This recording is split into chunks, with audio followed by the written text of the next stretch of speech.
I'm planning to speak about geopolitics more broadly, about the role of emerging technologies and how that's shaping the threats and opportunities that business face and countries as well, and then provide a little bit more of a deep dive on cybersecurity issues. I know that's a set of issues of real concern among business leaders as well as government leaders today, and talk a little bit more about past, present, and future of the cyber threat landscape. There are no safe neighborhoods in cyberspace, right? We're used to, in the analog world or in the Cold War before this moment, uh, geography protected. And that's not true in cyberspace. And that's a whole new world. I think it's also really important to bear in mind that the countries that traditionally have been the most powerful are now the most vulnerable in cyber. So the United States faces this every day, right? The most sophisticated capabilities in cyberspace, and yet we're so digitally connected, we're a main target of attack. So I think cyber threats are getting more complicated, not less. We've seen a dramatic increase in ransomware in the past year. We've now seen with SolarWinds supply chain vulnerabilities sort of front and center. Cyber nefarious actors are very adaptable, and there's always a route in. And so cybersecurity really has to be adaptable too. And that's a tough thing, both for governments and for businesses.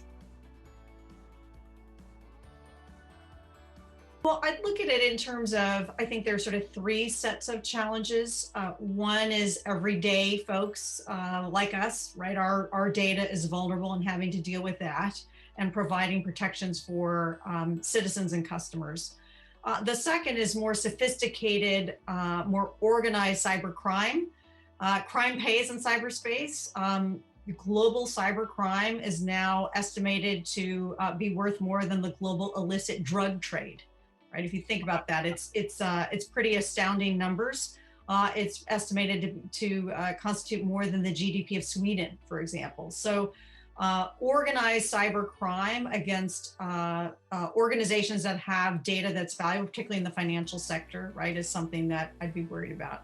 And then the third is geopolitically inspired cyber attacks. And it's not just Russia and the United States and China trying to defend and attack each other. The blast radius, as we know in cyberspace, is the world, right? So the NotPetya attack, which was attributed to the Russians and really targeted Ukraine, affected companies all over the world, from Maersk shipping to Merck Pharmaceuticals, causing hundreds of millions of dollars worth of damage. And it was really targeted at Ukrainian systems, but it caused hundreds of millions of dollars of damage for many global companies who were not the targets of attack, but the malware got into their systems as well. Companies are used to trying, cybersecurity is a cost center. So you put your finger on a key challenge, which is it's the incentives are not to put money into it. The single most important thing that companies or governments can do is to improve basic cyber hygiene, like require multi-factor authentication, right? So if you use Gmail, it's free, for example, where you don't just use a password, you actually have to get a text message to your phone to sign in. So multi-factor is something right? A password that's in your head, we hope, and something you have, a physical device like your phone. That dramatically improves your cybersecurity. So you don't have to spend a lot of money to get a lot of improvement in your cybersecurity if you just take care of the basic hygiene. Roughly 3/4 of all cyber breaches are because of things like not updating your software, bad passwords, and no multi-factor authentication. It's more of a behavioral issue than it is. I mean, look, putting more resources into cybersecurity absolutely matters. And at the high end, if you're talking about financial services, it does cost a lot of money, and that's money well spent. But we can all improve our cybersecurity by taking some very common sense steps that don't cost a lot of money. That common sense is not so common because every cybersecurity step that we take makes work harder to do, right? The extra minute to do your two-factor authentication or to remember that really long password, people just don't like doing it, right? We're all human. And so it's getting past that and understanding that in the long term, we're better off if we do it. That's just a hard thing to get a workforce or a community to do. It's a really thorny problem, as you point out, because not only is it foreign interference in local elections, but there are domestic actors that can use these same kinds of tools and strategies in the political arena. It's very hard to deal with.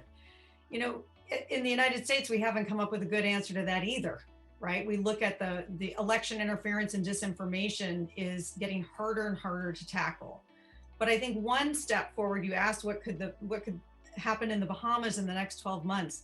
It's the huge importance of a free press, right? To really understand what's real, what isn't, and to report on these things so that the public is aware when they're being manipulated and what information is true and what information is not. I think the free press has never been more important.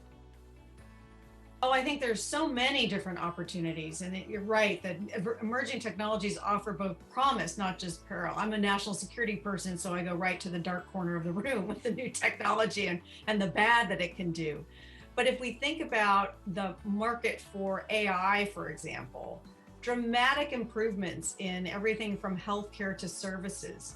To tourism, you can imagine artificial intelligence algorithms helping to give tourists more information that they want, more activities that they might want that suit their preferences.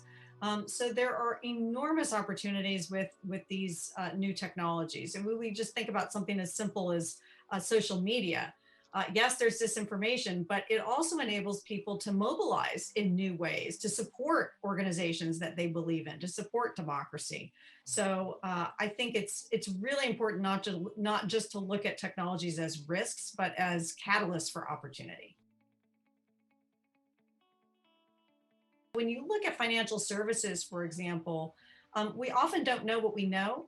So using artificial intelligence, for example, to look at past transactions, to look at the history of markets, to better inform investors about where they can go, can be incredibly powerful.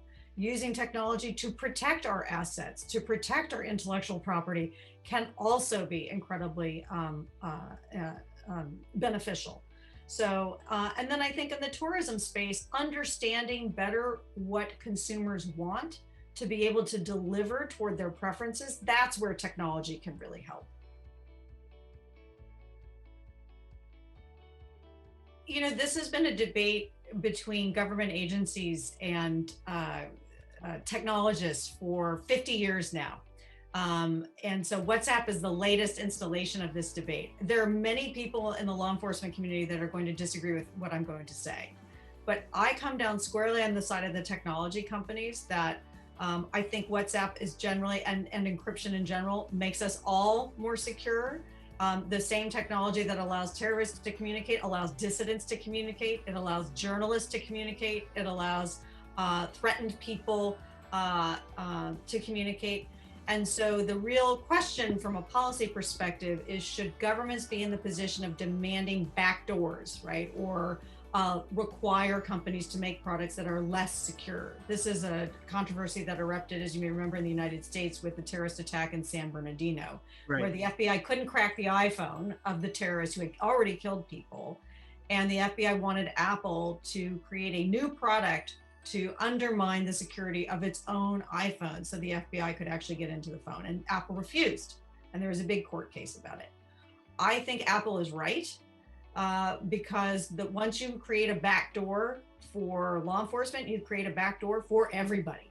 And so it's a tough trade-off, but law enforcement has lots of tools to get information they want. Governments are very good at figuring out ways of gathering information, even with encryption. So I think, at least from my perspective, the benefits of something like WhatsApp outweigh the disadvantages of weakening that encryption.